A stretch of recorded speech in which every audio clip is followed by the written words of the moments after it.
All right. Well, good friend of the show, Zach Harper, released his top 40 lead guards over at The Athletic, and Tyrese Maxey was not in the top 10. Was that fair or not? Kyle and I will debate that here on the PHLY Sixers show here at the Xfinity Lounge.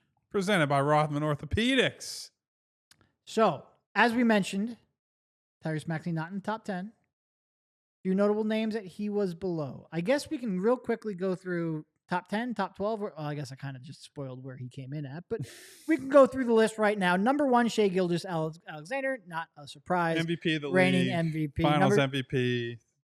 We get it. Yeah, I think that one's pretty. Luka Doncic comes in at number 2, Steph Curry number 3, Jalen Brunson with the Knicks number 4, and Tyrese Halliburton injured coming in at number 5 for the Pacers. Ja Morant is 6. Kyrie Irving. First controversial one for me. Okay. Kyrie Irving is 7. Cade Cunningham at 8. I think Cade can kind of be a little annoying. I would bump him up.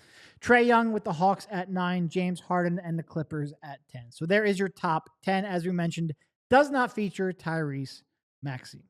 One more to go here. De'Aaron Fox with the Spurs before finally getting to Tyrese Maxey at 12. I'm going to start nitpicking. So as I said, I think Ja Morant at 6 is a little bit of a previous reputation over current production and frankly trust, right? Yeah, you have to play basketball. He has to actually stay on the floor. He only played 50 games last year, played 9 a year before. Now, obviously the circumstances there with the trouble that he was in with the league and whatnot factors into, and that was a lost season for them. So they were not going to throw him out there and risk injury during a terrible season for the Grizzlies, but he also got hurt in the playoffs as well. And I think you've seen the lack of progress from him, right? He has not developed as a shooter. The lack of game time that he's gotten, I think, has shown up a little bit. So I think that's way too high for him at 6 based on the current rankings. Kyrie to a lesser extent, although I think when Kyrie is healthy, he has been great. He was great, not just as a lead guard, but next to Luka when it was a, dueling banjos type backcourt, right? It's not easy to play off of Luka Doncic. So I give Kyrie credit for that. Obviously, he's hurt and will be out for most of this year. I think that was the interesting thing. Snap reaction was, I'm a little surprised that Zach included Halliburton and to a lesser extent Kyrie because they're going to be out of sight, out of mind for most of this year. And then the big one for me, I would put Tyrese, who's at 12, over De'Aaron Fox, who's at 11. I just think I believe in Tyrese more than De'Aaron Fox at this point. I'd rather have Tyrese Maxey on my team. There are advantages that you theoretically have having Fox over Maxey on a team. He's a little bit bigger. He's a better overall athlete. And certainly he's been a big crunch time player, although Maxey is too. But the shot comes and goes. And I think defensively, he's more idea than anything else. He has moments where it's like, oh, you can see what we saw in college and maybe what more people thought back then, which is this guy's going to come in and be a two-way player. There are certainly times when that's the case, and playing with Victor Wembanyama certainly going to help if he is not clean on that end of the floor. But I believe in Maxey's ability to run a team to an extent. I believe in the shot. And I just think he fits in more spots. I think you can use him in more of a variety of ways where De'Aaron Fox is still very much a guy who needs to be on the ball. And this is a lead guards category. So I understand why maybe you give him a little bit of benefit of the doubt there. But I like the versatility and the flexibility Maxey gives you. No, I certainly think Maxey fits on more teams and fits alongside more stars than Fox does. Now, Fox might be in the perfect position with the playing alongside the alien who can shoot from the perimeter like he can.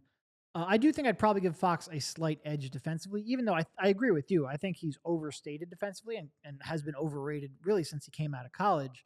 But I still think there's probably a slight edge. Some of that might just be that he's a couple years older, a couple years more physically developed, a little bit more learning the ins and outs and the tricks of the trade. I think Tyrese can make a pretty big jump here. I think he made a decent jump last year. I think he's put clearly a lot of work in on his body. So I'm interested if he can cover up that ground this year. But based on what we have seen to this point, probably give Fox a slight edge defensively. But the shooting is just a massive. And look, I understand Tyrese didn't shoot the ball well last year. Part of that's that he was as the only star on the court for a long time. Part of that's the hand injury he had at the end of the season. Completely cratered his shooting splits. But he's still he's 1 year removed from shooting and then a couple years removed from back-to-back 40% seasons, I trust that shot a lot more. I'd love to get Mhm. him some off-ball shots. I know we're talking about lead guards, but there is no true lead-only guard. Everyone has to be able to shoot off the ball as well. Yep. Every team has multiple initiators. I'm not going to disregard that as a factor here. And when you combine that, I think that shot is a huge deal when you talk about these kind of perimeter players, especially because I do think it opens up more possibilities for you to play off of other stars. Yeah, and what I would say overall is that I don't think this is an unfair ranking, right? No, And it's not completely crazy. like nobody in that group is a, oh my God, I can't believe that guy is over Tyrese Maxey in a list. And I think that should be sobering for some people. And that, you talk about what the Sixers have talent wise, or maybe where Maxey is in the state of the league and the state of things. If ideally, if you bump some guys down and bump him up, if he is on the fringe of the top 10 for just lead guards, right? Right. That puts him at a certain level league wide, right? You can only be so high in the league rankings if then you're factoring wings, you're factoring in bigs, and like, all right, this big is more valuable than this guard, and this wing is more valuable than this guard. And if Maxi is ultimately your best player and your most reliable player, and the team identity is built around him, what does that ceiling look like? We've found out when he's had little to no help, the ceiling has not been very high, right? And so they need to get reinforcements. He needs help from McCain. He needs help from Edgecombe. He needs help from Justin Edwards, so on and so forth. Obviously, it'd be better if he had Joel Embiid, he had Paul George, but I don't really have any strong takes about, man, I can't believe they're disrespecting Tyrese Maxey. I think the guy of this list and in the top 10 even that is getting undersold a little bit is Cade Cunningham Yes. at number 8, right? Because he's coming off of a season. Granted, this was his first breakthrough year. We'll see what happens next year. Cade Cunningham led a playoff team, first time playoff team, like all these young guys, they're coming together, scoring 26 points a night, 6 rebounds a game, 9.1 assists, shooting 47% from the field, 35.6% from three, and 84.6% from the line. Good efficiency, playmaking, like assist to turnover is over 2-1, high volume scorer. And I that guy being the 8th best league guard, I think is a little disrespectful to what we just saw. I would definitely bump him over John Morant. I would probably bump him over Kyrie Irving, although again, I think he's been very good while he's been healthy. He's going to get even better from here on out too. So that's the one guy that I think has a real reason to get moved up in this list a little No, bit. I would guess if you do, or if we see this list 12 months from now, he will be a top 5 lead guard. Now, part of that is because two of the people above him in Halliburton and Kyrie not going to be playing a ton of basketball coming up here, so that's a little unfair.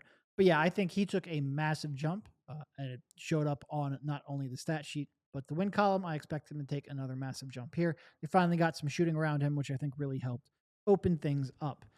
Is there anyone from the next group? So we had, after Tyrese Maxey, Darius Garland, Jamal Murray, Damian Lillard, LaMelo Ball, Derek White. Anyone from that group where if they were ahead of Tyrese, you would be ranting and raving right now? I think definitely. LaMelo. Well, here's the thing. At least LaMelo, I see the talent. Sure. Health is an issue. Play style, I hate, but that's a matter of opinion. I think Dame at this point, Dame and frankly Jamal Murray. Jamal Murray as a lead guy is totally unproven. Dame He's the one where, like, we talked a little bit about Tyrese's situation. If you drop Jamal Murray into Tyrese's situation, I think he would look poor. I think he would flounder. Yeah. And it's not disrespect to him, right? No. But that's just, it is what it is. LaMelo is the weird one I for just me can't stand him. because I do not like watching him play beyond the highlights. I think And he plays 35 games a year. and the health is the big one. But there is when he has it rolling, boy, he is a fun, exciting, like naturally gifted type of player. And I don't know, man. He's someone that could make being listed at 16 look really dumb, or make it look like, boy, you gave him a lot of benefit of the doubt because he played 25 games this year and they weren't very good when he did play. So He's an interesting one. I think the I thing do. for Maxey too, to circle back to him, a couple of these guys are going to drop off this list entirely in the next year or two. James Harden is headed toward retirement soon. Steph Curry headed toward retirement soon. So that's a couple guys. Like I said, I think he's going to pass Fox if he's not already past him. So pretty easy shot to get into that top 10. But how high is he ultimately going to get? Yeah. That I don't know. Do want to give one quick shout out to the point guard coming in at 19th on the list at 40 years of age. Chris Paul, baby. And look, I understand that's overshadowed by what LeBron is doing, but you're talking about like a 5'11" point guard who's able to age and has gone through a lot of injuries, by the way. Yeah. Coming back from that hamstring injury that he suffered in the Houston series, and what was that, 2018? I can't believe he had a whole other arc after that, including being the wise, sage veteran for the Spurs last year. Truly incredible. And the one last ride team in LA this year is going to be unbelievable. Yep. Truly incredible career for Chris Paul.